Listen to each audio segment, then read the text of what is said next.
भगवान अजपा जाप शुरू करने का क्या नियम होता है? कैसे कर सकते हैं? उसकी शुरुआत कैसे कर सकते हैं? अब शुरुआत के लिए तो यहाँ आना पड़ेगा, अच्छा। क्योंकि हम बता नहीं सकते।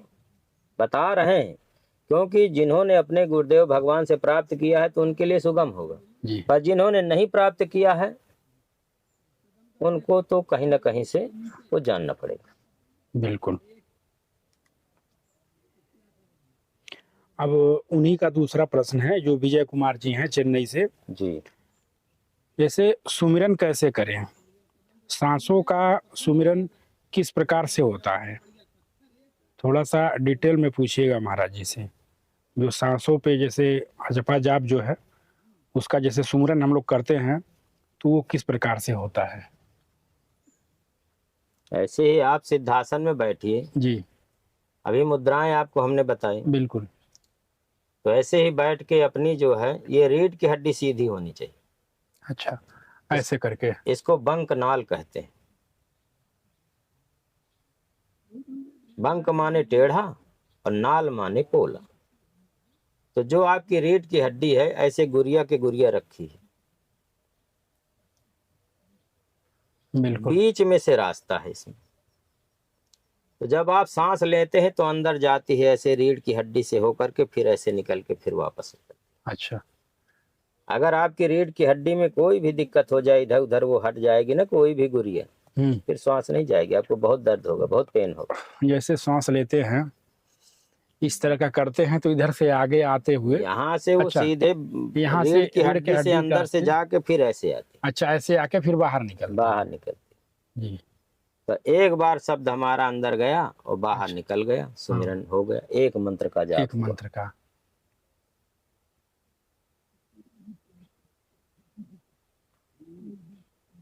जिसके पास गुरु नाम होता है तो एक बार ऐसे उसने सुमिरन किया तो स्वर्ग तक पहुंच गया। वो इतना ट्रैवल होता है। बहुत काफी देर तक ऐसे करेगा तो थक भी जाएगा, शरीर सुस्त पड़ जाएगा, क्योंकि श्वासों के माध्यम से, ध्यान के माध्यम से, शब्द के माध्यम से उसने बहुत ट्रैवल कर लिया है। दोस्तों, बहुत से साधु संत महात्मा से हम पूछते हैं, लेकिन महाराज जी जितना डिटेल में बताए हैं इतना विस्तार से कोई नहीं बताता है। और सारे लोग कहते हैं जैसे पूज्य गुरुदेव जी कहे हैं कि उनको हमारे पास आना पड़ेगा जिनको यह चाहिए, तो ऐसे सभी लोग कहते हैं, लेकिन बताता लोग कुछ भी नहीं है। लेकिन पूज्य गुरुदेव जी इशारों इशारों में कुछ बातें बताए हैं, और कुछ बातों के लिए फ़ोन पे या वीडियो से नहीं समझ में आएगा। पूज्य गुरुदेव के शरणों में आना पड़ेगा, तभी समझ में आएगा। अच्छा, एक बात ये बताइए, जी प्रभु जी। हमने तार लगवा दी आपके घर पे, लाइट लग गई, टीवी पंखा कूलर भी लग गए, एसी भी लग गया, और डीपी से कनेक्शन न हुआ, तो क्या आपके घर में होगा कुछ? कुछ नहीं। प्रकाश नहीं होगा, बिल्कुल बिल्कुल। टीवी पंखे कुछ भी नहीं चलेंगे। तो ऐसे जो है भक्ति है। भक्ति को कहा गया है भक्ति स्वतंत्र सकल गुण खानी, और बिन सत्संग न पावे प्राणी। वो तो स्वतंत्र है, किसी के कंट्रोल में नहीं, किसी के बंधन में नहीं। जिसको अपने गुरुदेव भगवान की कृपा से प्राप्त हो जाती है उसका जीवन धन्य हो जाता है, क्योंकि भक्ति उसको मुक्त कराती है। भक्ति नसेनी मुक्त की, सब संत चढ़े आए, और नीचे बाघिन लुकी रही, कुचल पड़े को खाए। भक्ति जो है मुक्ति की सीढ़ी है। सब संत उसमें चढ़ते हैं।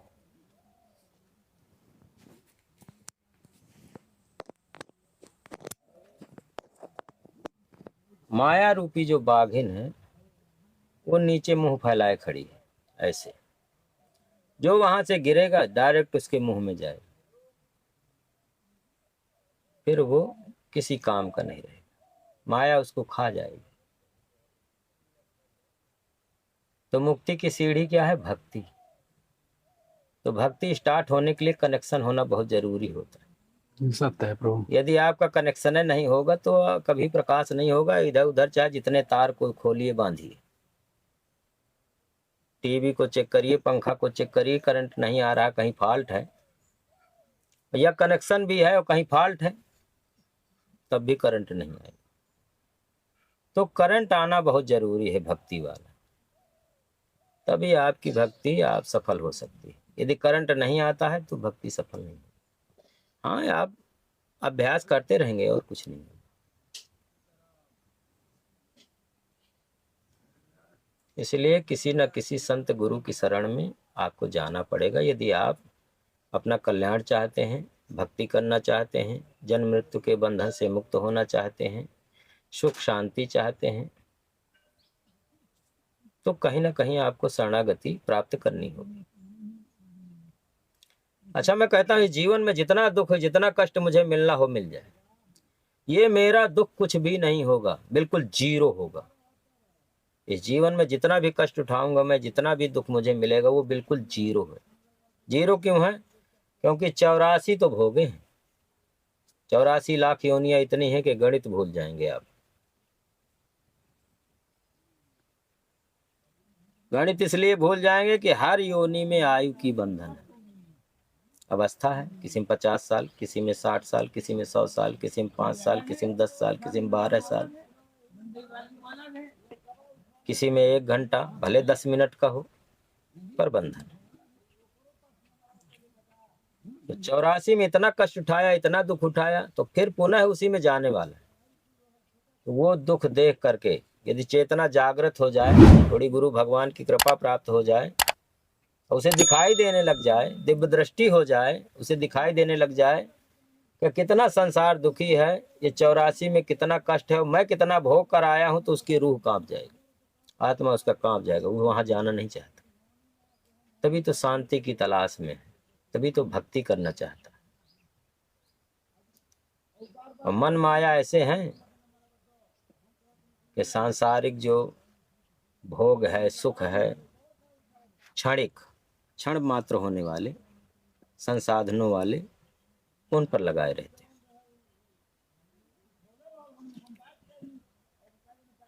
भौतिक सुख को सुख मान रहा मन मोद, और सब जग चबैना काल का, कुछ मुख में है कुछ गोद।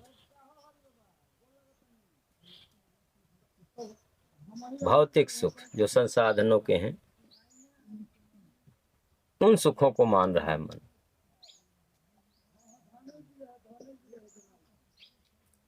और पूरा संसार काल का भोजन है। कुछ मुख में है कुछ गोद, किसी को खा लिया है, कुछ उसके गोद में बैठे हैं। जैसे नंबर जिसका जिसका लगता जाएगा तो बहानेबाजी होती रहेगी, वो उठाता रहेगा, क्योंकि उसकी 1000 कला का वो भगवान है। इससे ज्यादा किसी की कला नहीं होती। जितने भी अवतार आए, कोई 12 कला से हुआ, कोई 16 कला से हुआ, कोई 8 कला से हुआ, कोई 4 कला से हुआ। ऐसे तो अवतार आए हमारी धरती में। गुरु भगवान का अवतार 64 कला से होता है, और इसकी कला तो भैया 1000 कला है। वो जीव को खाए भी लेता है, कोई उसको दोष नहीं लगाता। अच्छा चलो उदाहरण के लिए बता देता हूँ। जैसे उसने मन रूप में सबके अंदर रहता है, मन ही निराकार निरंजन है। इसी के विषय गोस्वामी तुलसीदास जी ने कहा, बिन पग चले सुनय बिन काना, बिन कर कर्म करय विधि नाना, आनन रहित सकल रस भोगी, बिन वाणी वक्ता बरजोगी। सारे स्वाद तो ले रहा है, पर शरीर अलग है। क्योंकि आत्मा न होती तो मन इस शरीर का कुछ नहीं कर सकता। तो आत्मा के द्वारा, शरीर के द्वारा वो भोग ले रहा है।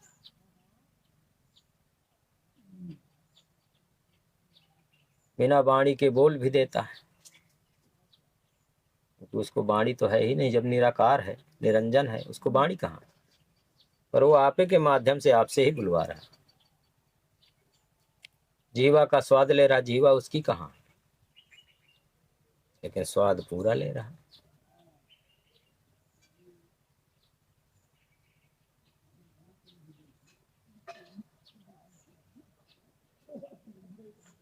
भगवान, जैसे अभी आप इसके पहले बोले हैं जो आयु वाली बात की है, उम्र वाली, तो प्रभु इस कलयुग में भी ऐसे ऐसे संत हुए हैं कि 150 साल जिए हैं, 120 साल जिए हैं, 130 साल जिए हैं। तो इसका राज क्या है भगवान?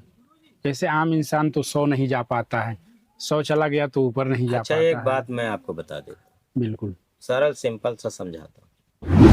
जैसे माता गंगा कहीं से निकल रही थी, माता अनसुईया के द्वार से निकल रही, ठीक है, तो आप किनारे किनारे जाएंगे तो वहीं पहुंच जाएंगे जहां से जहाँ गंगा से निकल उद्गम रही हुआ है ना। ऐसे ही ये प्राण जो चल रहे हैं, श्वास जो आपकी चल रही है, क्या आप चला रहे हो? यदि आप चला रहे होते तो आप इसको बंद भी कर देते कि भाई चलो बहुत चल गई, अब इसको बंद कर दो, रेस्ट करने दो, फिर कल चला लेंगे। तो इसलिए जो है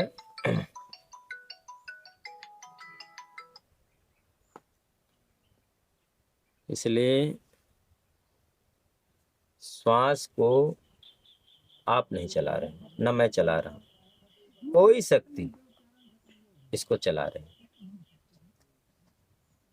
तो जो शक्ति इसको चला रही, यदि आप श्वासों का सुमिरन करेंगे, अनुभव करते हुए जाएंगे, वहां तक की आपकी स्थिति हो गई। कहाँ की? जो शक्ति इसको चला रही, तो वहां की स्थिति आपकी हो गई। तो जब भी ये करंट खत्म होगा तो शक्ति दोबारा से करंट छोड़ देगी।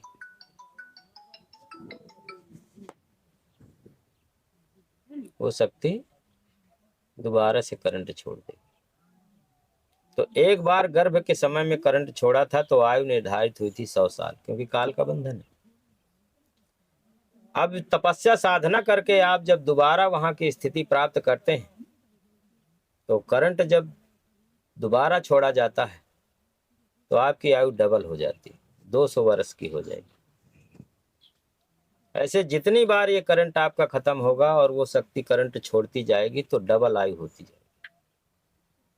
इसीलिए योगी महायोगी अपनी आयु को बढ़ाते रहे, उनको काल का बंधन नहीं होता। भगवान, मतलब इस कलयुग में भी अगर इंसान वहां तक पहुंच पाता है तो अपनी आयु को डबल कर सकता है। आयु बढ़ जाती है जी। वहां की स्थिति करके, आयु आप बढ़ा सकते हैं।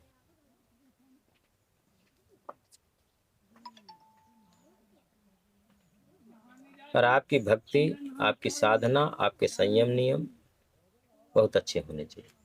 योगी का जीवन जिए। बिल्कुल वही कह रहा हूँ। अब भोगी भोगेंगे, ब्रह्मचर्य का पालन नहीं करेंगे, खान पान बिल्कुल बेकार होगा, फिर ये सारी चीजें संभव नहीं। जिन्होंने अपनी आयु बढ़ाई, क्या वो संसार से मतलब रखते थे? वो तो बेचारे किसी कंदरा में घुसे अपना तपस्या कर रहे हैं, ब्रह्मलीन है, भगवान में मस्त है, अपने सुमिरन में भजन में मस्त है। जब कभी चेतना बाहर आई तो बोले चलो थोड़ा घूम घाम आए, किसी जलाशय में जाएं, किसी गंगा में जाएं, स्नान करें, जल पिए, थोड़ा कुछ खाने पीने को देख लें, फल वल कहीं मिल जाए, जड़ी बूटियां ले लें। ऐसे कुछ लेते तो 2-4 दिन ऐसे लेते कुछ, फिर इसके बाद फिर उनका मन होता क्या है, फिर वो अपने ध्यान में चले जाते। ऐसे उन्होंने जीवन काटा, उनकी आयु बढ़ी। सारे सुखों का भोग करने वाले की आयु नहीं बढ़ेगी, आयु बढ़ेगी योगी की, तपस्वी की। भगवान, एक घर में 2 औरतें हैं या 2 आदमी हैं एक घर में, तो प्रभु एक आदमी सुबह है 4 बजे उठता है, नित्य क्रिया करके 3-4 घंटे पूजा पाठ करता है, और एक आदमी सुबह उठता है, अपना हल उठाता है, खेत में जाता है, हल जोतता है, लेकिन वह हल जोतते हुए गुरु जी का जो मंत्र दिए हैं नाम जप करता है, हल जोतते जाता है, और एक आदमी बैठ के पूजा पाठ कर रहा है 2-4 घंटा। तो प्रभु इसमें श्रेष्ठ कौन है? इसमें श्रेष्ठ वो है जो कर्म करते हुए नाम जाप कर रहा है। केवल पूजा पाठ करने से कुछ नहीं हो, कर्म भी करना हो। कर्म भी करना है।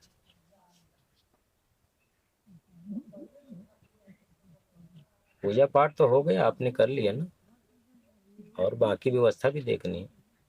वो श्रेष्ठ है जो मेहनत परिश्रम करके अन्न उगाएगा, सबके पूजा पाठ करने वालों के भी पेट भरेगा। श्रेष्ठ वही है। और परमात्मा अपनी शांति के लिए परमात्मा की भक्ति भी कर रहा है, गुरु के बताए हुए मार्ग में भी चल रहा है, सुमिरन कर रहा है, नाम जाप कर रहा है, वही श्रेष्ठ है। भगवान एक उड़ीसा के भक्त हैं, आपका वीडियो देखते रहते हैं, तो उन्होंने ये प्रश्न किया था कि जैसे हम जाते हैं खेत में काम करते हैं, गुरु जी का जो नाम दिया हुआ है उसका हम नाम जप करते हैं, और हमारा भाई 2 घंटा 3 घंटे बैठ के पूजा पाठ करता है, बोलता है इसमें डिस्टर्ब मत करो, और हम खेत में मेहनत करते हैं।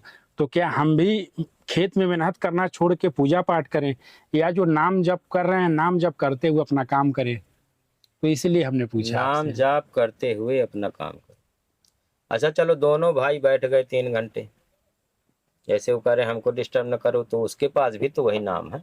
बिल्कुल, दोनों के एक ही गुरु हैं प्रभु जी। है ना जी। तो इसीलिए जो है, तो वो भी बैठ गए आपकी तरह।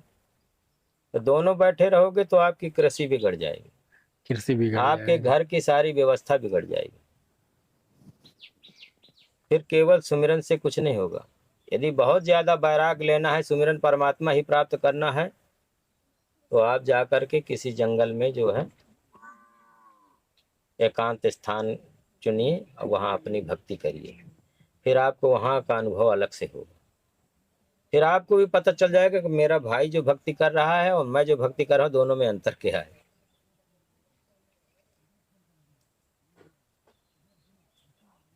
तो भक्ति कीजिए। भक्ति उतनी करनी चाहिए जितना आपका मन लगे, क्योंकि मोक्ष और बंधन का कारण मन है। मन चाहेगा तो आपको मोक्ष करा देगा, परमात्मा से मिला देगा, ज्ञानी बना देगा, विद्वान बना देगा। और मन चाहेगा तो विषय भोगों में लगा के संसार में जो है बंधन में डाल देगा। तो सुमिरन उतना करना चाहिए जितना मन लगे। पर मन लगे तो आप 10 मिनट आपका मन लग रहा है, 20 मिनट लग रहा है, तो एकदम ध्यान की मुद्रा में, फिर संसार की कोई चीज सुनाई नहीं देनी चाहिए, मेरा लक्ष्य उधर ही होना चाहिए। जी। तो उतना सुमिरन कीजिए। अब मेरा जो है सुमिरन हो रहा है, सुमिरन तो मैं कर रहा हूँ, लेकिन मन मेरा पता नहीं कहाँ कहाँ घूम रहा है, और आंख बंद करके बैठा हूँ, तो क्या सुमिरन हो रहा है? मन तो है ही नहीं सुमिरन में, मन नहीं है। तो उसका लाभ नहीं होगा। इसलिए टाइम खर्च कर रहा है और कोई मतलब नहीं। टाइम का उपयोग करो। अभी मेरा मन 10 मिनट लगा है तो 10 मिनट करो, थोड़ी देर बाद फिर प्रयास करो। फिर मेरा मन 20 मिनट लगेगा तो 20 मिनट करो, इसके बाद फिर प्रयास करो। ऐसे अभ्यास कर करके मन को कंट्रोल करो। अभ्यास वैराग्य अभ्यम तन निरोध। अभ्यास और वैराग के द्वारा इस तन का निरोध हो सकता है। कहने का मतलब है प्रभु जी, हमको 1 घंटा भजन नहीं करना, अगर 10 मिनट मन लग रहा है तो 10 मिनट करें, लेकिन मन से करें। सही करें ना। प्रभु जैसे परमात्मा निराकार है, तो लोग उसकी भक्ति कैसे करते हैं, उनको क्या दिखता है? दिखता कुछ नहीं है। परमात्मा निराकार है, तो उसका शब्द है, तो उसका शब्द जिसको मिल जाएगा तो भजन करेगा। और जब उसका शब्द है, गुरु के द्वारा प्राप्त किया है, तो वो निराकार है, दिखाई तो देता नहीं, अनुभव में आता नहीं, पर आपकी भक्ति तो वो भी कुछ ना कुछ जो है आपके सामने आएगा, तो दिखाई तो देगा नहीं, पर कुछ तो ऐसी चीज सामने करेगा जिससे आपका साक्षात्कार हो सके। जी जी। तो जिसने उसका साक्षात्कार किया होगा वो हमको बता सकते हैं कि ऐसी क्या चीज वो सामने करता है, कैसे वो आपको महसूस होता है, कैसे आपके अनुभव में आता है, कैसे उसका प्रैक्टिकल होता है। तो वो तो कोई साधक ही बता सकता है ना, जिन्होंने उसका प्रैक्टिकल किया होगा। नहीं तो निराकार है, कोई नहीं देख सकता उसको। दिव्य दृष्टि से भी वो जानने में आता नहीं, छुपा हुआ है। दोस्तों, महाराज जी का आप लोग सत्संग सुने साथियों, और भगवान सभी दर्शकों की तरफ से आपके चरणों में बारंबार प्रणाम। आशीर्वाद कल्याण। और दोस्तों इसी के साथ अपने वीडियो को यहीं पे हम समाप्त करते हैं। मिलते हैं फिर किसी अगले वीडियो में, तब तक के लिए सबको जय।